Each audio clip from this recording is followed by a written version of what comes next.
We continue with our discussion on representation of systems. We have already discussed structure functions, block diagrams, cut sets, and the last topic we will look at in detail is fault trees. So what is a fault tree? It's a very powerful method, very versatile, and also very intuitive. It shows the Boolean combination of element failures that leads to system failure. So we start with the system failure as the top event and work our way down to element failures through a hierarchy of logic gates. So we go on until the point that no further expansion is necessary or is possible. It's a deductive approach. So it requires a good understanding of the system architecture.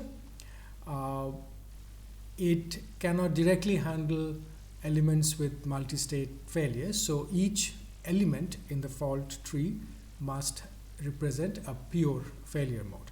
And we will look at one example of the three-state diodes to see how we can represent that system in terms of a fault tree. But we can repeat an element as much as necessary, and that also brings in dependence in the whole system, and we'll see one or two examples of that as well. A fault tree uses a number of symbols. There are not too many in number. The ones that are commonly used is the rectangle for the top event, the ultimate fault event, from where we work downwards. Then there are two gates that we commonly use, the OR gate and the AND gate, and they basically play the same role as the union and the intersection of sets respectively. There are other gates which are occasionally used, like exclusive OR and so on. We can use a conditioning event with a gate also if necessary, and that's the last ellipse that you see on the list.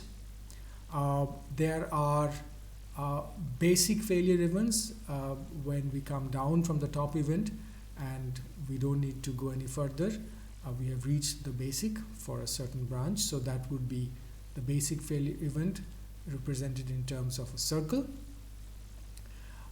There are undeveloped or secondary failure events that we do not, it's either not possible, we don't have information to expand them further, to develop them further, or they are not important enough to take the effort.